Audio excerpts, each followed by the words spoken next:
নমস্কার বন্ধুরা, আমি বর্তিকা। তোমরা দেখছো বর্তিকা রান্নাঘর। আজ তৈরি করব এক দো পেঁয়াজা। তাহলে তোমরা দেখতে থাকো। উপকরণে রয়েছে সাদা তেল, জিরে গুঁড়ো, ধনে গুঁড়ো, হলুদ, কাশ্মীরি লঙ্কার গুঁড়ো, লবণ, কাসুরি মেথি, গোটা জিরে, সিদ্ধ করা ডিম, পেঁয়াজ কুচি, টমেটো কুচি, কাঁচা লঙ্কা, পেঁয়াজ টমেটো ডুমু ডুমু করে কেটে নিয়েছি, আদা, রসুন, ধনেপাতা কুচি। টমেটো পেঁয়াজ দুই রকমভাবে ব্যবহার করেছি দুইবার। ডিমটা সিদ্ধ করে নিলাম। কড়াইতে সাদা তেল দিয়ে দিলাম। তেল গরম হয়ে আসলে ডিমগুলো হলুদ মাখিয়ে ভেজে নেব।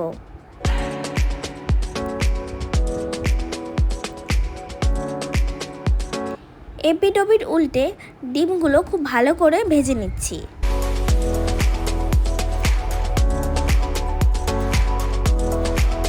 এবার তুলে নিলাম।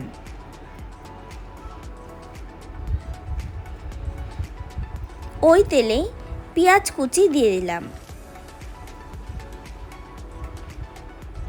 কাঁচা লঙ্কা। এবার এই দুটো উপকরণকে একটু ভালো করে ভেজে নেব।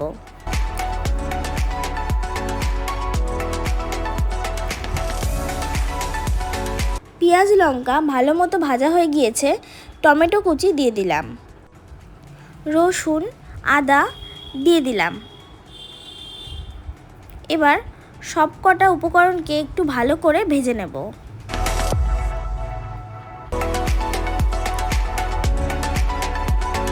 ওয়ান ফোর টিস্পুন লবণ, কাশ্মীরি লঙ্কার গুঁড়ো,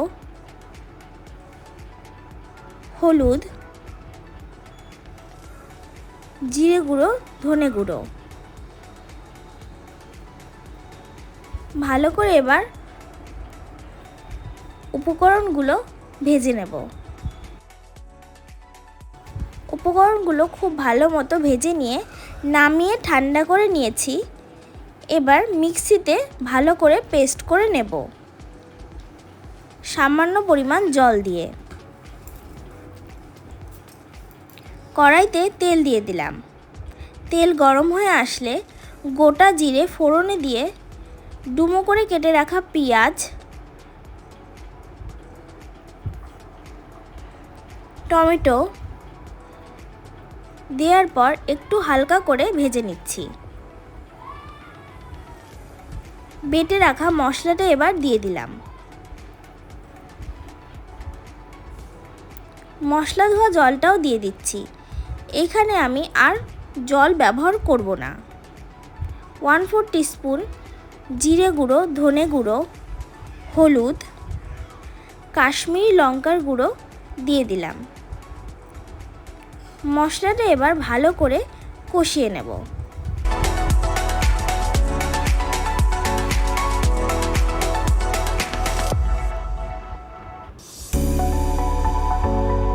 ঝোলটা ফুটে গিয়েছে। ভেজে রাখা ডিমগুলো এবার দিয়ে দিলাম।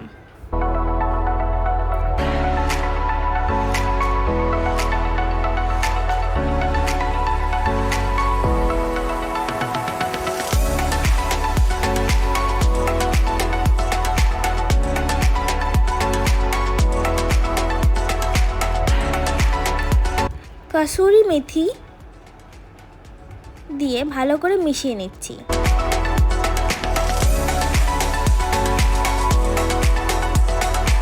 ধনেপাতা কুচি দিয়ে দিলাম।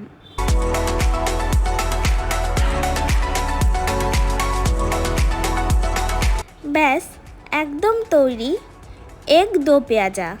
পরোটা, রুটি কিংবা ভাতের সাথেও তোমরা এটা ট্রাই করে দেখো। আশা করি তোমাদের ভীষণ ভালো লাগবে।